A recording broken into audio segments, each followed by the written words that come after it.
Assalamualaikum warahmatullahi wabarakatuh. Nama saya Isyana, kali ini saya akan menjelaskan tentang Perang Aceh. Yang pertama ada alasan terjadinya Perang Aceh. Penyebab terjadinya Perang Aceh adalah ketika Inggris dan Belanda melanggar kesepakatan yang sudah mereka tanda tangani dalam Traktat London pada tanggal 17 Maret 1824. Pasalnya dalam traktat tersebut telah disebutkan bahwa Inggris memberikan izin kepada Belanda untuk menguasai wilayah Sumatera kecuali Aceh. Dan tetapi pada Traktat London tahun 1871, Belanda menyerahkan Sri Lanka kepada Inggris dan mendapat hak atas Aceh. Berikutnya ada Perang Aceh pertama pada tahun 1873 sampai 1874 yang dipimpin oleh Panglima Polim dan Sultan Mahmud Shah melawan Belanda yang dipimpin oleh Jenderal Johan Harman Rudolf Kohler. Kohler dengan 3.000 serdadunya dapat dipatahkan, di mana Kohler sendiri tewas pada tanggal 14 April 1873. 10 hari kemudian perang berkecamuk di mana-mana. Yang paling besar adalah saat merebut kembali Masjid Raya Baitur Rahman. Selanjutnya ada Perang Aceh kedua pada tahun 1874 sampai 1880.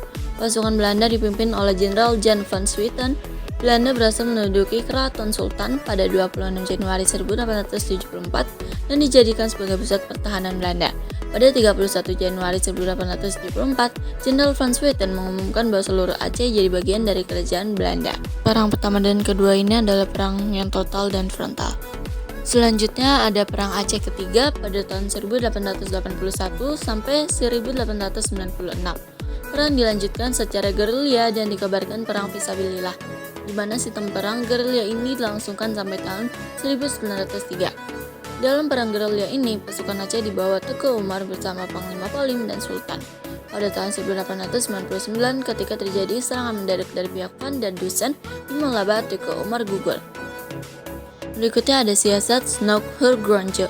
Untuk mengalahkan pertahanan dan perlawanan Aceh, Belanda memakai tenaga ahli Dr. Christian Snoek Hurgronje yang menyamar selama 2 tahun di pedalaman Aceh untuk meneliti kemasyarakatan dan ketatanegaraan Aceh.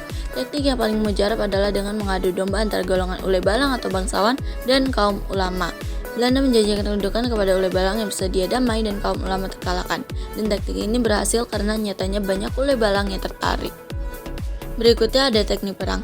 Teknik perang gerilya Aceh dituru oleh Von Hotz, di mana dibentuk pasukan Berchtesgaden yang dipimpin oleh Hans Christoffel. Berikutnya yang dilakukan Belanda adalah dengan cara penculikan anggota keluarga gerilyawan Aceh. Selanjutnya pembersihan dengan cara membunuh rakyat Aceh yang dilakukan di bawah pimpinan Godfrey Conrad Ernst van Dolen yang menggantikan Von Hotz, seperti pembunuhan di Kutare pada 14 Juni 1904. Dan yang terakhir adalah surat perjanjian tanda menyerah. Selama Perang Aceh, Von Hotz selalu menciptakan surat pendek tentang penyerahan yang harus ditandatangani oleh para pemimpin Aceh yang telah tertangkap dan menyerah, di mana isinya adalah Raja atau Sultan mengakui daerahnya sebagai bagian dari daerah di Belanda dan menjadi tidak akan melakukan hubungan dengan kekuasaan di luar negeri. Pada akhirnya Belanda mengumumkan bahwa Perang Aceh berakhir pada 1904, namun perlawanan separatis rakyat Aceh berlangsung hingga 1930-an. Sekian, terima kasih. Wassalamualaikum warahmatullahi wabarakatuh.